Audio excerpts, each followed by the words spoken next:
ক্ষমতাচ্যুত প্রধানমন্ত্রী শেখ হাসিনার রায়কে ঘিরে দেশে নিরাপত্তার কোনো শঙ্কা নেই বলে মন্তব্য করেছেন স্বরাষ্ট্র উপদেষ্টা জাহাঙ্গীর আলম চৌধুরী। বিজয় দিবস উপলক্ষে নিরাপত্তা সংক্রান্ত এক বৈঠক শেষে তিনি বলেন, গতবারের মতো এবারও জাতীয় প্যারেড গ্রাউন্ডে কুচকাওয়াজ হচ্ছে না। গত মধ্যরাতে গ্রেফতারি পরোয়ানা ছাড়া সাংবাদিককে তুলে নেওয়া প্রসঙ্গেও কথা বলেন স্বরাষ্ট্র উপদেষ্টা। শারমিনের রিপোর্ট।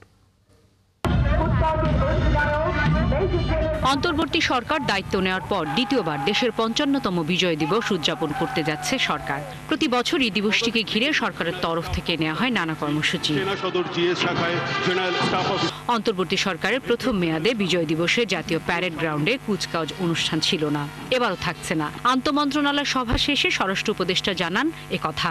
তবে উদযাপনকে ঘিরে নিরাপত্তার কোনো শঙ্কা নেই। কোনো কর্মসূচিও কোনো ধরনের পরিবর্তন নেই, সব কর্মসূচি আগে যেভাবে এখনো একইভাবে, বরঞ্চ আগের থেকে আরো বেশি হবে।